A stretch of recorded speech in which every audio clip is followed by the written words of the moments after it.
England score 71 points in their victory over Chile, scoring 11 tries in the process as well as keeping a clean sheet.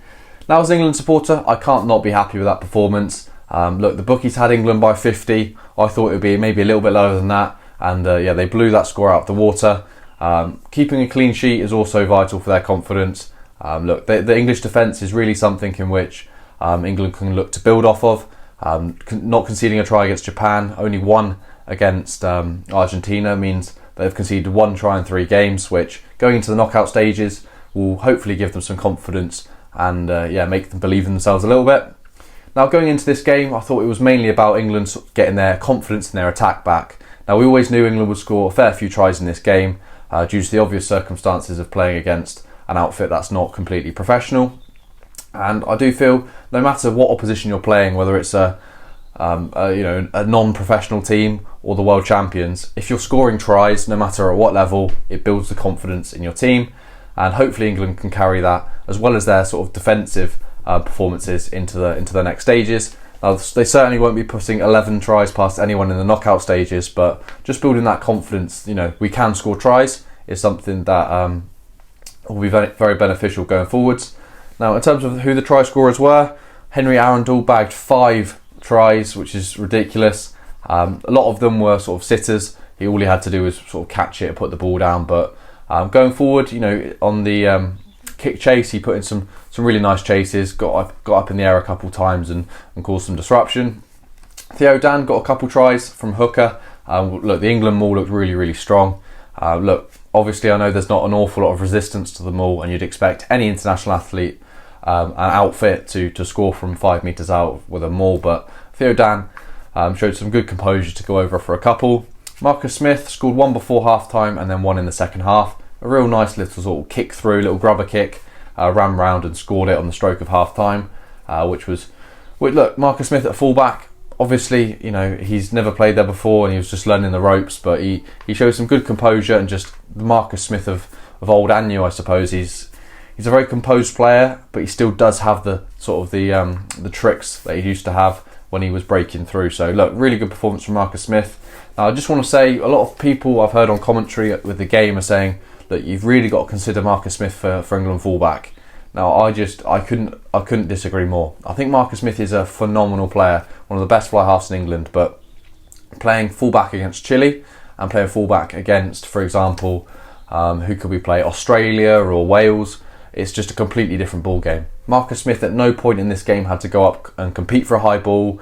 He didn't have to do anything of the sort. He got pretty much all the kicks were deep to him, and when he was defending, there was cover defence. The players weren't as big and physical, so he did have a relatively easy day out in comparison to the sort of tasks that a fullback can face at international level. So look, Marcus Smith, incredible player.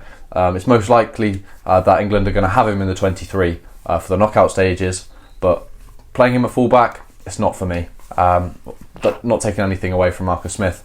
Moving on, Jack Willis got a try late on in the game, as well as Bevan Rodd going over, the northern boy. Really, really nicely taken try. He sort of rode the early contact, and then managed to fight his way over to ground the ball. So look, a comprehensive performance from England. You can't take an awful lot away from that. I thought Owen Farrell directed the attack really nicely. Some really good touches from him.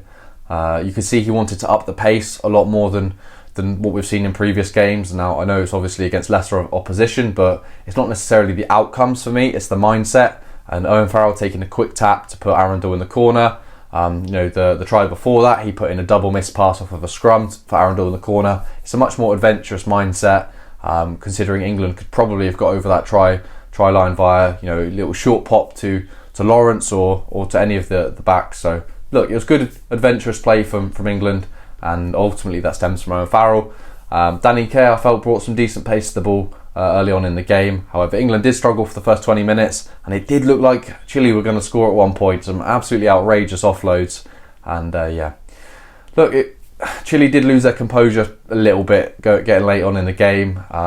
But look, when you're not playing professionally and you're not playing against this quality of opposition week in, week out, you can't expect an awful lot. And you could see a lot of the Chilean players were just absolutely out on their feet, which obviously causes lapses in concentration. There's lots of intercept passes Chile threw a lot of sort of wayward kicks, but look, I thought it was on the whole from England, it was a solid, very solid performance, and I was happy with it. And on the part of Chile, look, my expectations are very low, and they gave it a good go. So fair play to Chile. Now, yeah, let me know your thoughts on the game in the comment section down below. As always, I'll be interested to see what you have to say. Have any players in this game proven that they're of the quality and the ilk to get a starting spot in a knockout match? In my opinion, look, I think Henry Arundel is one of the brightest young prospects in England. But look, I don't see any one of his tries that he scored that Johnny May couldn't, or that Malins couldn't, or any of the other England wingers. But look, maybe England needs some youth in that winger jersey, and maybe he's the man for the job. But yeah, let me know your thoughts in the comment section down below. As always, I'll get back to every single one of you. And yeah, thank you very much for watching.